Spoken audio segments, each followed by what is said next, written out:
ಬೇಡವಾ? ಇವತ್ತಿನ ದೀಶಾ ಸಭೆ ಕಳೆದ ಲೋಕಸಭೆ ಚುನಾವಣೆ ನಂತರ ಹೊಸ ಲೋಕಸಭೆ ಏನು ರಚನೆಯಾಗಿದೆ, ಮಂಡ್ಯದ ಲೋಕಸಭಾ ಸದಸ್ಯನಾಗಿ ಆಯ್ಕೆಯಾದ ನಂತರ ಜನತೆಯಿಂದ ಇವತ್ತಿನ ದಿನ ಮೊದಲನೇ ಸಭೆಯನ್ನು ಇವತ್ತೇನು ಭಾಗವಹಿಸಿದ್ದೇನೆ. ಸಭೆಯಲ್ಲಿ ಹಿಂದಿನ ಮಾಹಿತಿಗಳನ್ನು ಕೊಟ್ಟಿದ್ದಾರೆ. ಈಗ ನಾನು ಲೋಕಸಭಾ ಸದಸ್ಯನಾಗಿ ಮುಂದಿನ ದಿನಗಳಲ್ಲಿ ಏನು ಕಾರ್ಯಕ್ರಮಗಳನ್ನು ಮಾಡಬೇಕು ಅನ್ನೋದಕ್ಕೆ ಕಳೆದ 3-4 ವರ್ಷದಲ್ಲಿ ಇಲ್ಲ ಹಿಂದಿನ ಹಲವಾರು ವರ್ಷಗಳಿಂದ ಯಾವ ರೀತಿಯಲ್ಲಿ ಒಂದು ಇಲಾಖೆಗಳು ಕೆಲಸ ನಿರ್ವಹಣೆ ಮಾಡಿದ್ದಾರೆ, ಕೇಂದ್ರ ಸರ್ಕಾರ ಮತ್ತು ರಾಜ್ಯ ಸರ್ಕಾರದ ಯೋಜನೆಗಳು ಯಾವ ರೀತಿಯಲ್ಲಿ ಅನುಷ್ಠಾನಕ್ಕೆ ಬಂದಿದೆ ಅಂತಕ್ಕಂಥ ಮಾಹಿತಿಗಳನ್ನು ಇವತ್ತಿನ ಸಭೆಯಲ್ಲಿ ಕೊಟ್ಟಿದ್ದಾರೆ. ಅದರಲ್ಲಿ ಕೆಲವು ಕಾರ್ಯಕ್ರಮಗಳು 100ಕ್ಕೆ 100 ಗುರಿ ಮುಟ್ಟಿರತಕ್ಕಂಥದ್ದು ಕೆಲವು ಇಲಾಖೆಯಲ್ಲಿ ಕೆಲಸಗಳಾಗಿವೆ. ಈ ಕಾರ್ಯಕ್ರಮಗಳು ಕೇಂದ್ರ ಸರ್ಕಾರದ ಪ್ರಾಯೋಜಿತ ಕಾರ್ಯಕ್ರಮಗಳು. ಮುಂದೆ ನನ್ನ ಒಂದು ರೋಲ್ ಪ್ರಾರಂಭ ಆಗೋದು ಮುಂದಿನ ದಿನಗಳಲ್ಲಿ. ಆ ಹಿನ್ನೆಲೆಯಲ್ಲಿ ಇವತ್ತಿನ ಪ್ರಥಮ ಸಭೆ ವಿಷಯಗಳನ್ನು ಇವತ್ತು ಕ್ರೋಢೀಕರಿಸ್ಕೊಳ್ಳಲಿಕ್ಕೆ ಕರೆದಂಥ ಸಭೆ ಇದೆ. ಸಭೆಯಲ್ಲಿ ಹಲವಾರು ಮಾಹಿತಿಗಳು ನನ್ನ ಗಮನಕ್ಕೆ ತಂದಿದ್ದಾರೆ. ಮುಂದಿನ ದಿನಗಳಲ್ಲಿ ಯಾವ ರೀತಿ ಕಾರ್ಯಕ್ರಮಗಳನ್ನು ರೂಪಿಸಬೇಕು ಅನ್ನೋದ್ರ ಬಗ್ಗೆ ನನಗೆ ಇವತ್ತಿನ ಸಭೆಯಲ್ಲಿ ಒಂದು ಸ್ಪಷ್ಟವಾದಂಥ ಮಾಹಿತಿಗಳನ್ನೇನು ಪಡೆದಿದ್ದೇನೆ. ಒಂದು ಡೈರೆಕ್ಷನ್ ಯಾವ ರೀತಿ ಹೋಗಬೇಕು ಅನ್ನೋದು ದೊರಕಿದೆ ಅಂತಕ್ಕಂಥದ್ದು ಹೇಳಲಿಕ್ಕೆ ಬಯಸ್ತೀನಿ. ಸರ್, ಸಭೆಗೆ ಕಾಂಗ್ರೆಸ್ ನಾಯಕರು ಜೊತೆಗೆ ಸಚಿವರು ಸೇರಿದಂಗೆಲ್ಲ ಗೈರಾಗಿದೆ. ಅದು ನನಗೆ ಸಂಬಂಧ ಇಲ್ಲ. ಅವರೆಲ್ಲ ಬ್ಯುಸಿ ಇರ್ತಾರೆ. ಅವರೆಲ್ಲ ಭಾಳ ದೊಡ್ಡ ಮಟ್ಟದಲ್ಲಿ ಹಲವಾರು ರೀತಿಯ ಬ್ಯುಸಿ ಕಾರ್ಯಕ್ರಮಗಳ ನಡುವೆ ಅವರು ಇರ್ತಕ್ಕಂಥ ಸಂದರ್ಭದಲ್ಲಿ ಈಗ ನನ್ನ ಕಾರ್ಯಕ್ರಮ ನಾನೇನು ಮಾಡಬೇಕು ಬಂದಿದ್ದೇನೆ, ಮೀಟಿಂಗ್ ಮಾಡಿದ್ದೇನೆ. ನನಗಿರ್ತಕ್ಕಂಥ ಪರಿಮಿತಿ ಒಳಗೆ ಸಭೆ ಮಾಡಿದ್ದೇನೆ. ಬರಲಿಲ್ಲ ಅವರು ಇವರು ಬರಲಿಲ್ಲ ಅಂತ ನನಗೇನದು ಸಂಬಂಧ ಇಲ್ಲ. ನಾನು KDP ಸಭೆಗೆ ಬರಲಿಕ್ಕೆ ನಾನು ಕೇಂದ್ರದಲ್ಲಿ ಮಂತ್ರಿಯಾಗಿ ಪ್ರತಿನಿತ್ಯ ನನ್ನದೇ ಆದಂಥ ರೀತಿಯಲ್ಲಿ ಇಡೀ ದೇಶದ ಸಮಸ್ಯೆಗಳ ಬಗ್ಗೆ ನಾನು ಚಿಂತನೆ ಮಾಡ್ತಕ್ಕಂಥದ್ದಕ್ಕೆ ಹಲವಾರು ಕಾರ್ಯಕ್ರಮಗಳು ರೂಪಿಸ್ಕೊಂಡಿರ್ತೇನೆ.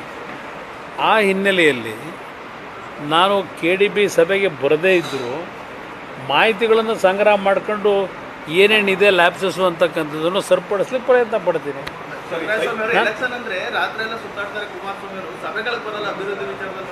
ಯಾವ ಸಭೆಗೆ? ಆ ಸಭೆಯಲ್ಲಿ ಏನು ಮಾಡ್ತಾರೆ? ಆ ಸಭೆಯಲ್ಲಿ ಏನು ತೀರ್ಮಾನಗಳಾಗ್ತವೆ? ನೀವು ಬಹುಶಃ KDP ಸಭೆಗಳೆಲ್ಲ ಕೂತಿರ್ತೀರಿ, ಇಲ್ಲೂ ಕೂತಿದ್ದೀರಿ ಬೆಳಗ್ಗೆಯಿಂದ. ಇದು ಏನೋ ದೊಡ್ಡ ಮಟ್ಟದ ತೀರ್ಮಾನಗಳು ಮಾಡ್ತಕ್ಕಂಥ ಸಭೆಗಳ ನಾನು ನಿಮಗೆ ಕೇಳೋದು, ಆಯಾ ವರ್ಷದ ಆ ಒಂದು ಯೋಜನೆಗಳು ಯಾವ್ಯಾವ ರೀತಿ ಇದೆ ಅಂತಕ್ಕಂಥ ಒಂದು ಪಕ್ಷಿ ನೋಟ ಅಷ್ಟೆ. ಅದರಿಂದ ಎಲ್ಲ ಅಭಿವೃದ್ಧಿಗಳ ದೊಡ್ಡ ವೇಗ ಕಾಣುತ್ತೆ. ಅಭಿವೃದ್ಧಿ ಮಾಡಲಿಕ್ಕೆ ಕೆಲಸವನ್ನು ಬೇರೆ ರೀತಿಯಲ್ಲಿ ನಮಗಿರ್ತಕ್ಕಂಥ ವ್ಯಾಪ್ತಿಯೊಳಗೆ ಕಾರ್ಯಕ್ರಮಗಳಿದೆ ಮಾಡಲಿಕ್ಕೆ, ಅದನ್ನು ಮಾಡಬೇಕಲ್ಲಿ. ಅದರಲ್ಲಿ ನಾವೇನು ಹಿಂದೆ ಸರಿತಕ್ಕಂಥ ಪ್ರಶ್ನೆ ಇಲ್ಲ. ನಾನು ಈಗಲೂ ಅದೇ ಹೇಳಿದ್ದಾನೆ ಅಧಿಕಾರಿಗಳಿಗೆ. ಏನು ಹೇಳಿದೆ? ರಾಜಕಾರಣ ಬೇರೆ. ನೀವ್ಯಾತಕ್ಕೆ ರಾಜಕಾರಣ ಮಾಡ್ತೀರಿ ಅಧಿಕಾರಿಗಳು? ನೀವು ಫಲಾನುಭವಿಗಳು, ನಿಜವಾದ ಫಲಾನುಭವಿಗಳು ಯಾರಿರ್ತಾರೆ, ಸರ್ಕಾರದ ಫಲಾನುಭವಿಗಳು ಕಾರ್ಯಕ್ರಮಗಳು ಅವರಿಗೆ ತಲುಪಬೇಕು. ಅಲ್ಲಿ ಪಕ್ಷಗಳ ಪ್ರಶ್ನೆ ಇಲ್ಲ. ಯಾರ ನಿಜವಾದ ಫಲಾನುಭವಿಗಳಿರ್ತಾರೆ ಅವ್ರಿಗೆ ದೊರಕತಕ್ಕಂಥ ಕೆಲಸ ಮಾಡಿ ಅಂತ ಇವತ್ತು ಹೇಳಿದ್ದೀನಿ. ನನಗೆ ಅವು ಬಂದರೆ ಎಷ್ಟು ಹೋದರೆ ಎಷ್ಟು ಅದಕ್ಕೆ ನಾನು ಮಾತು ಕೊಡೋಕ್ಕೆ ಹೋಗಲ್ಲ. ನಾನು ಕೆಲಸ ಮಾಡಬೇಕು, ನಾನು ಮಾಡ್ತಾಯಿದ್ದೀನಿ. ನೋಡಿ, ಅದಕ್ಕೆಲ್ಲ ಯಾಕೆ ನಾವು ಚರ್ಚೆ ಮಾಡೋದು? ಜನ ತೀರ್ಮಾನ ಮಾಡ್ತಾರೆ. ನಾನು ನನ್ನ ಡ್ಯೂಟಿ ಮಾಡೋದು ಜನಗಳ ಒಂದು ಭಾವನೆಗಳಿಗೆ. ನಾನು ಅವ್ರು ಯಾರನ್ನು ಮೆಚ್ಚಿಸ್ಲಿಕ್ಕೆ ನಾನು ಕೆಲಸ ಮಾಡ್ತೀನ? ನನಗೆ ಸರ್ಟಿಫಿಕೇಟ್ ಕೊಡೋರು ಜನ. ಈ ಸರ್ಟಿಫಿಕೇಟ್ ನಾನು ನಿರೀಕ್ಷೆ ಮಾಡೋಕ್ಕಾಗುತ್ತೆ ಇವರಿಂದ? ಅದರಿಂದ ಆ ಹೇಳಿಕೆಗಳಿಗೆ ಮಹತ್ವ ನಾನು ಕೊಡ್ಲಿಕ್ಕೆ ಸಿದ್ಧ ಇಲ್ಲ. ಆ ಮುಖ್ಯಮಂತ್ರಿಗಳಿಗೆ ಇನ್ನೂ ಆ ಮಾಡಿರ್ತಕ್ಕಂಥ ತಪ್ಪಿನ ಅರಿವಿಲ್ವಾ? ಯಾರ ಜಾಗ ಅದು?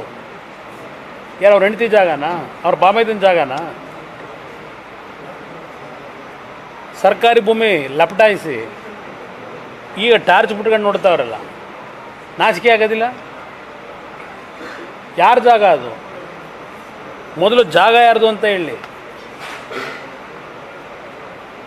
ಸರ್ಕಾರಿ ಜಾಗದಲ್ಲಿ ಹೋಗ್ಬಿಟ್ಟು ಸುಳ್ಳು ದಾಖಲೆ ಸೃಷ್ಟಿ ಮಾಡಿ ಜಾಗ ಲಪಟಾಯಿಸಿ 15 ಸೈಟ್ ತಗೊಂಡು ಈಗ ಬ್ಯಾಟ್ರಿ ಬಿಟ್ಕೊಂಡು ನೋಡೋಕೆ ಬಂದಿದ್ದೀರಾ? ಮೊದಲು ಆ ಜಾಗ ಯಾರ್ದು ಅನ್ನೋದು ಹೇಳಿ ಮುಖ್ಯಮಂತ್ರಿಗಳಿಗೆ ಹೇಳೋದು, ಆಮೇಲೆ ವಿರೋಧ ಪಕ್ಷಗಳ ಬಗ್ಗೆ ಚರ್ಚೆ ಮಾಡೋರಿ. ಯಾರ ಜಾಗ ಅದು ಅನ್ನೋದು ಹೇಳಬೇಕಲ್ಲ. ಸರ್ಕಾರಿ ಜಾಗದಲ್ಲಿ ಹೋಗ್ಬಿಟ್ಟು ನನ್ನ ಜಾಗ ಅಂತೇಳಿ 62 ಕೋಟಿ ವ್ಯಾಲ್ಯೂ ಅಂತೇಳಿ ಸರ್ಕಾರದ 62 ಕೋಟಿ ಲೂಟಿ ಮಾಡಿರೋರು ಅವರು. ಅಲ್ಲಿ ಸಿದ್ದರಾಮಯ್ಯನವರು ಅವರು ವಿರೋಧ ಪಕ್ಷಗಳ ಬಗ್ಗೆ ಟೀಕೆ ಮಾಡೋ ನೈತಿಕತೆಯಲ್ಲಿ ಉಳಿಸ್ಕೊಂಡಿದ್ದೀರಿ. ಅದರಿಂದ ಪಾಪ ಈಗೇನೋ ಹುಡುಕಿ ಅದಂತೂ ಟಾರ್ಚ್ ಬಿಟ್ಟು ನೋಡ್ತಾವ್ರಲ್ಲ, ಈ ಮಟ್ಟಿಗೆ ಬೇಕಿದ್ದ ಪರಿಸ್ಥಿತಿ ಅವರಿಗೆ? ಯಾವ ನಮಗೆ ದ್ವೇಷ ಇಲ್ಲ. ದ್ವೇಷ ಮಾಡ್ತಿರೋದು ಯಾರು? ಯಾರು ದ್ವೇಷ ಮಾಡ್ತಾಯಿದ್ದಾರೆ? ಮಾಡ್ತಿರೋದು ಯಾರು? ಕುಮಾರಸ್ವಾಮಿ ಮೇಲೆ ಏನು ಮಾಡ್ತಾಯಿದ್ದೀರಿ? ಏನಿದೆ ಅದರಲ್ಲಿ ಕುಮಾರಸ್ವಾಮಿದು?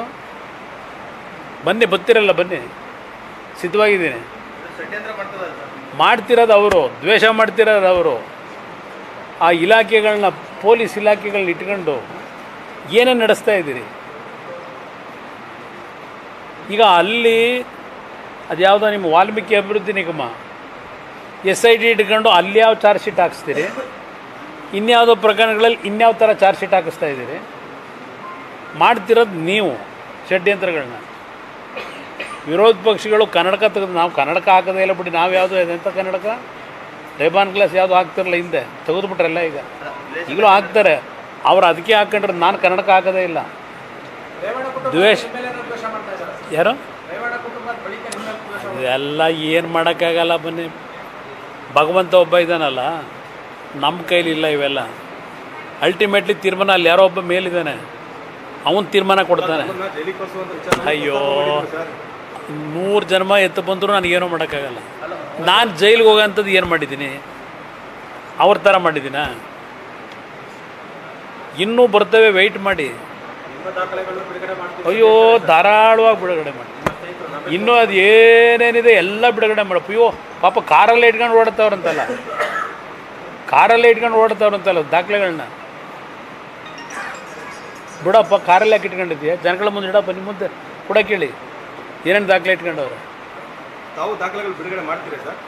ನಾನು ದಾಖಲೆ ಬಿಡುಗಡೆ ಮಾಡೋದೆಲ್ಲ ಬರ್ತಾ ಇದೆಯಲ್ಲ, ಬೇಕಾದಷ್ಟು ಮಾಡ್ಕೊಂಡು ಗಾಜಿನ ಮನೇಲಿ ಕೂತಿರೋರು ಅವರು. ನಾನು ಬೀದಿಲಿ ನಿಂತಿದ್ದೀನಿ, ನಾನು ಯಾಕೆ ಭಯ ಬೀಳಲಿ? ಅದ್ಯಾವುದು ಸಾಯಿ ವೆಂಕಟೇಶ್ವರ, ಏನು ಮಾಡ್ತೀರಿ ಅದರಲ್ಲಿ? ಏನಿದೆ ಅದರಲ್ಲಿ?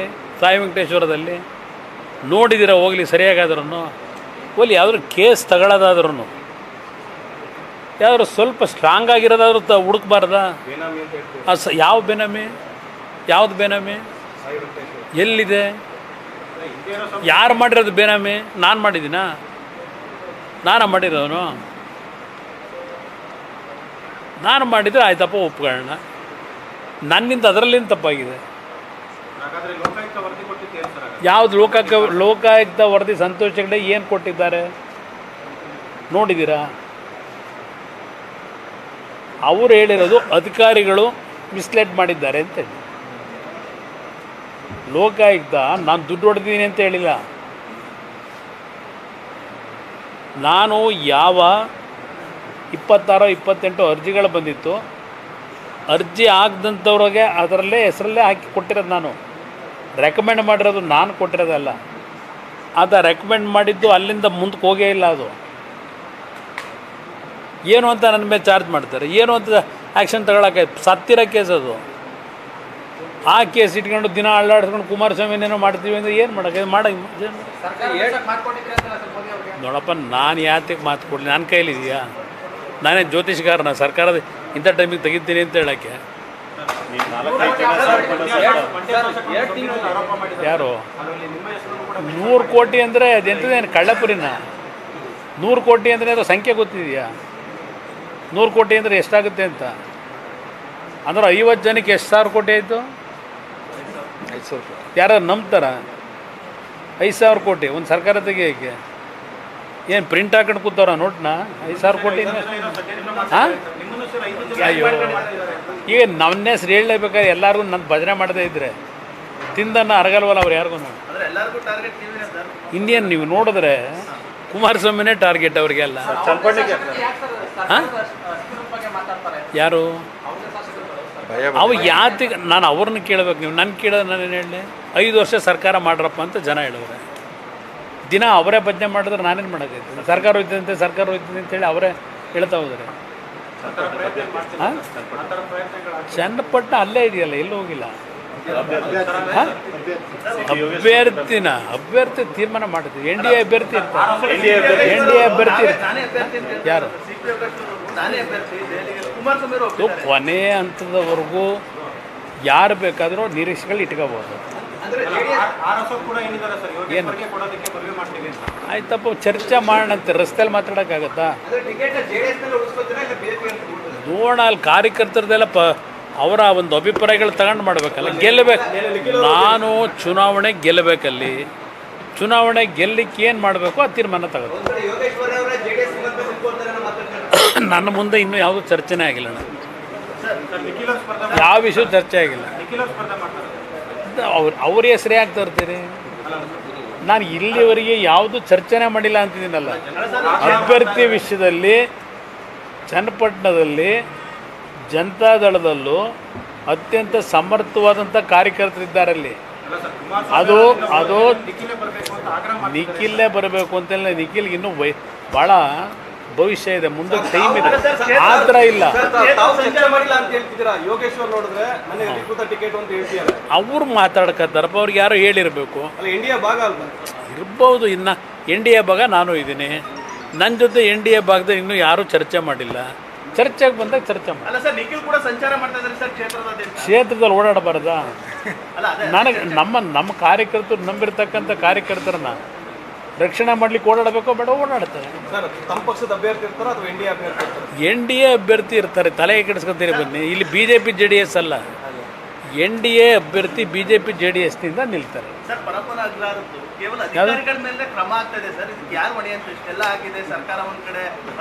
ಅದು ಪರಮೇಶ್ವರ್ ಕೇಳಿ. ಹೈಟೆಕ್ ಸಂಸ್ಕೃತಿ ಇದೆಯಂತಲ್ಲ, ಈಗ ಟೆಕ್ನಾಲಜಿ ಅಡ್ವಾನ್ಸ್ ಆಗಿದೆ ಅಂತಲ್ಲ. ಅವರೇ ತಾನೇ ಮೊನ್ನೆ ಹೇಳಿದ್ದು. ಭಾಳ ಟೆಕ್ನಾಲಜಿ ನಮ್ಮ ರಾಜ್ಯದಲ್ಲಿ ಇಂಪ್ರೂವ್ ಮಾಡಿಬಿಟ್ಟಿದ್ದೀವಿ ಇಲಾಖೆಯಲ್ಲಿ, ನಾನು ಬಂದ ಮೇಲೆ ಅಂತ ಹೇಳಿ. ಈ ಟೆಕ್ನಾಲಜಿನ ಇಂಪ್ರೂವ್ ಮಾಡಿರೋದು ಪರಮೇಶ್ವರ್ ಅವರು. ದರ್ಶನ್ ಪತ್ನಿ ಮನವಿಗೆ ಮಾಡಿದ್ದು ಸರ್ಕಾರ ಏನಾದರೂ ಗೊತ್ತಿಲ್ಲ ನನಗೆ. ನಾನು ಗೊತ್ತಿಲ್ಲದೇ ಇರೋ ವಿಷಯ ನಾನು ಯಾಕೆ ಮಾತಾಡ್ತೀನಿ? ನನಗೆ ಅಲ್ಲಿ ಏನೇನು ನಡೀತೇವೆ ಅಂತ ನನಗೇನು ಗೊತ್ತಿಲ್ಲ. ಗೊತ್ತಿಲ್ಲದೇ ಇರೋ ವಿಷಯ ನಾನು ಹೆಂಗಣ ಮಾತಾಡಲಿ? ಯಾವುದಕ್ಕೆ ನಾವು ಮಾತಾಡಿರ್ತಾರೆ. ಅದಕ್ಕೂ ಇದಕ್ಕೂ ಹೋಲಿಕೆ ಯಾತಕ್ಕೆ ನಾವು ಅದನ್ನು ಇದಕ್ಕೆ ಹೋಲಿಕೆ ಮಾಡಬೇಕು? ಪಾಪ ಭೇಟಿ ಮಾಡಿರ್ತಾರೆ. ಇಲ್ಲ ನೋಡಿ, ಇಲ್ಲ ಅವತ್ತು 28ನೇ ತಾರೀಕು ಕ್ಯಾಬಿನೆಟ್ ಮೀಟಿಂಗ್ ಇದೆ. ಪ್ಲಸ್ ಪ್ರಧಾನಮಂತ್ರಿಗಳು ಎಲ್ಲ ಕ್ಯಾಬಿನೆಟ್ ಸಚಿವರುಗಳ ಒಂದು ಸಭೆ ಇಟ್ಕೊಂಡಿದ್ದಾರೆ. ನೆಸಿಟಿ ಇದ್ರೆ ನೋಡೋಣ. ನೆಸಿಟಿ ನೋಡೋಣ. ಕೆಲವೆಲ್ಲ ಆಗಿದೆ, ಆಪರೇಷನ್ ಆಗಿದೆ. ಈಗ ನಾಗಮಂಗಲದಲ್ಲೂ ಮಾಡಿಲ್ವಾ? ಈಗ ಇಲ್ಲಿ ಪಾಪ 100 ಕೋಟಿ MLAಗಳದು ಅಂತ ಹೇಳಿದಾರಲ್ಲ, ಅಲ್ಲಿ ಎಷ್ಟು ಕೋಟಿ ಕೊಟ್ರಂತೆ ಮೆಂಬರ್ಗಳನ್ನ ಆಬ್ಸೆಂಟ್ ಆಗೋಕ್ಕೆ ನಾಗಮಂಗಲದಲ್ಲಿ. ಅಲ್ಲ, ಅವ್ರು ಹೇಳೋ ಲೆಕ್ಕಾಚಾರದಲ್ಲಿ ಅದೇ ಆಗಿರ್ಬೇಕಲ್ವಾ?